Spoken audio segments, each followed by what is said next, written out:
Good morning. This is Garry Glaub in Mooresville, North Carolina. Today we're in lesson 17 of the Gospel of Matthew, and we're covering Matthew chapter 8, verses 18 through 34. This one's called Jesus Has Power Over All Creation. In this half of John 8, we see the healing of two more people, bringing our total in John 8 to 6 different healings, with many more people involved. As word spread about Jesus, people were coming from everywhere to be healed. It is a shame that those people were coming for physical healing instead of spiritual healing.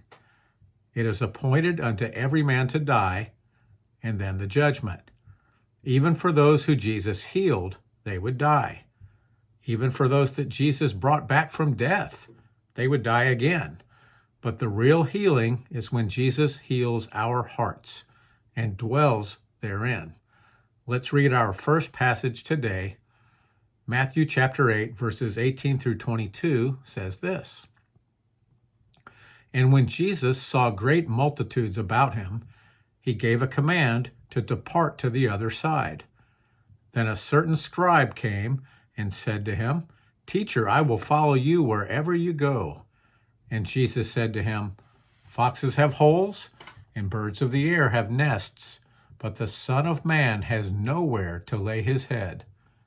Then another of his disciples said to him, Lord, let me first go and bury my father. But Jesus said to him, Follow me, and let the dead bury their own dead. The lines of the people to be healed by Jesus were seemingly endless, and Jesus certainly was exhausted. A human body has limitations, and I would surmise that the decision by Jesus to get in a boat and go to the other side of the lake had just as much to do with the frustration of the people in the line as it had to do with the exhaustion of Jesus. Jesus needed sleep, but by reading the other passages in the gospel, it would also seem that he needed to pray. A scribe said to Jesus, Teacher, I will follow you wherever you go. Sounds a bit like the bragging statement by Peter on the night of the arrest of Jesus. I love you more than the rest. Probably not the best step for a sinner to make grandiose claims of what they are willing to do. Interestingly, the scribes and Pharisees were the religiosity out to destroy Jesus. That does not mean that this particular scribe was included in that plot, just as Nicodemus was not to be grouped in with the other Pharisees. Jesus reminded this scribe that he did not even have a place to sleep. Are we really willing to follow Jesus? Or would we rather follow him part of the way, but not all the way?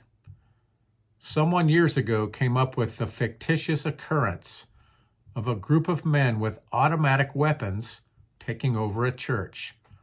They were going to put a bullet in each person who did not deny Jesus as their Savior.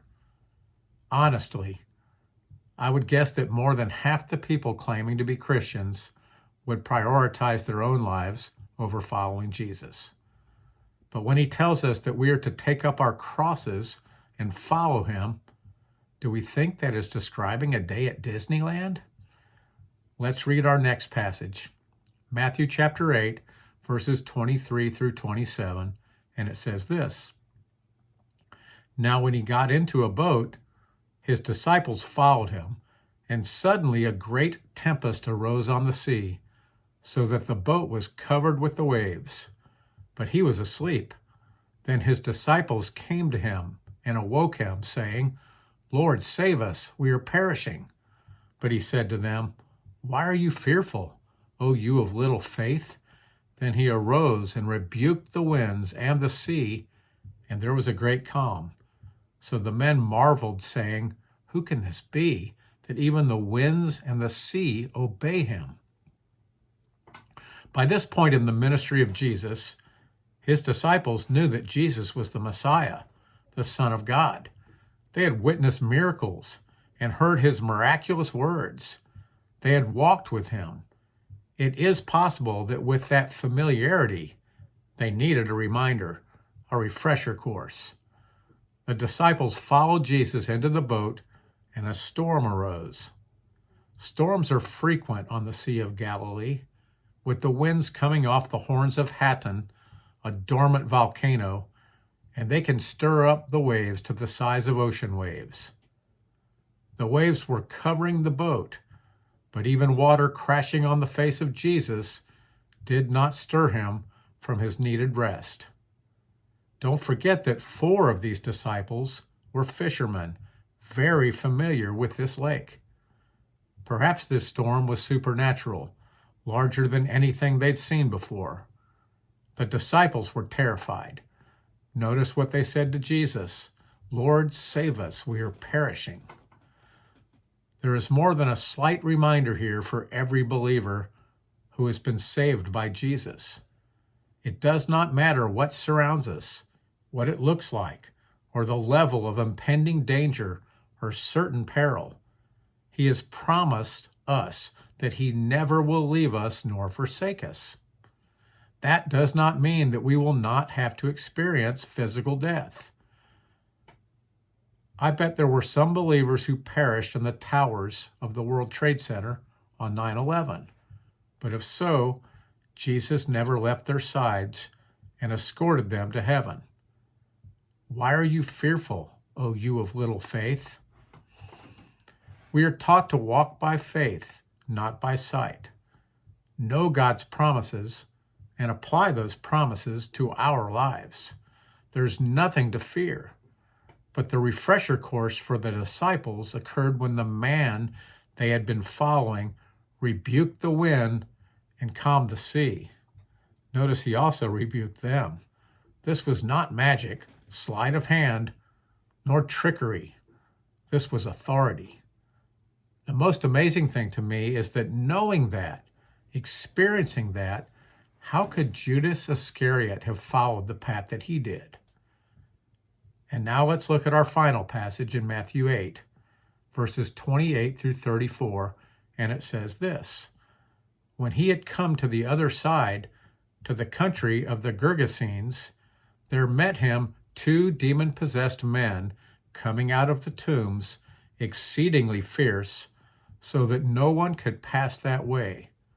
And suddenly they cried out, saying, "What have we to do with you, Jesus, you Son of God?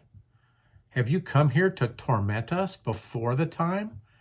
Now a good way off from them there was a herd of many swine feeding.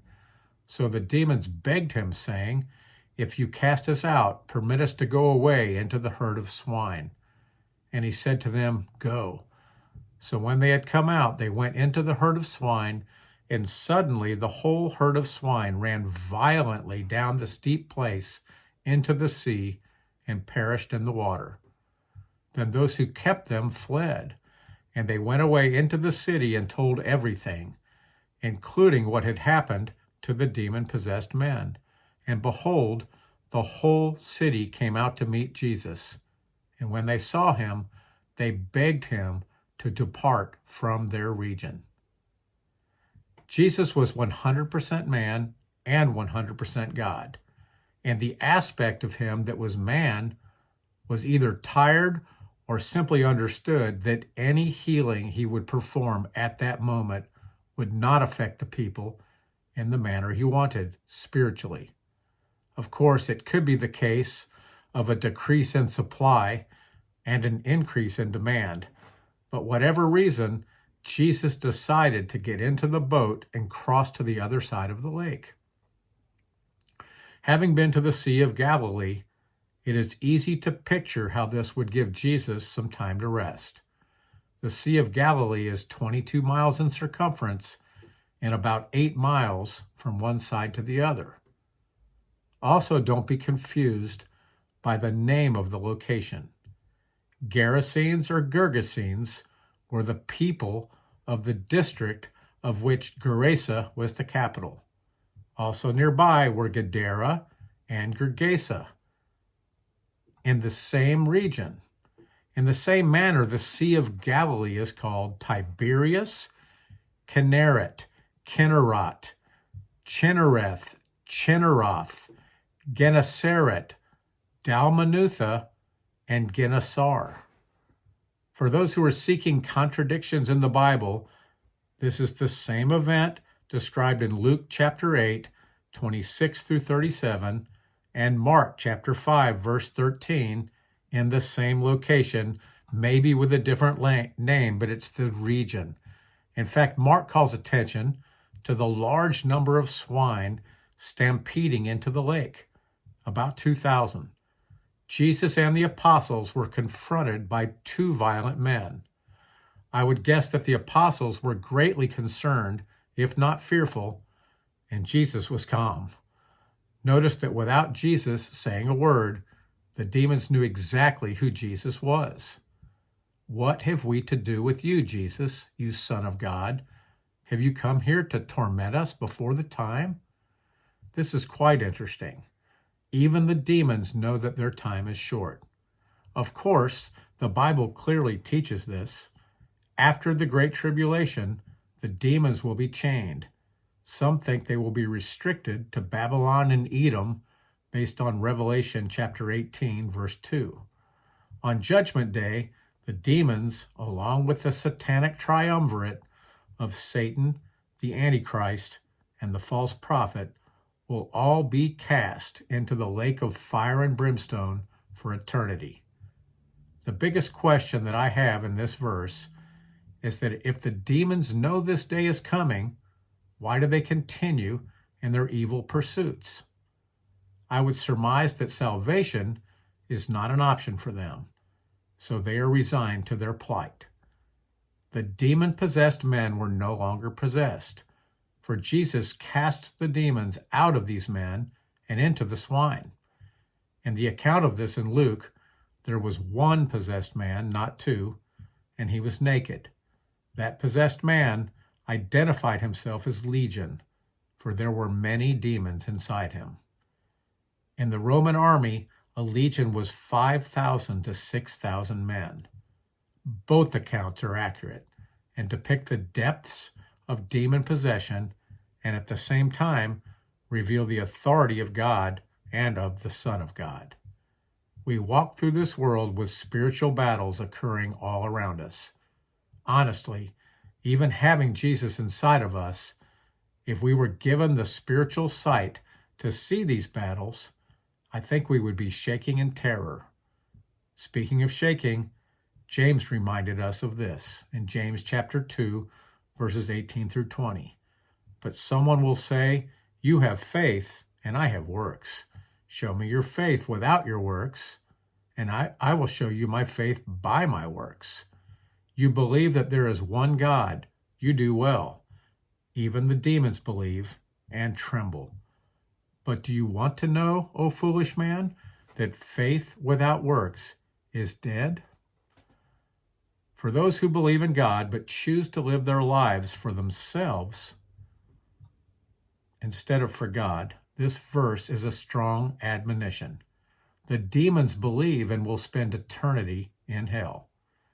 If God judges them in this manner, why not us?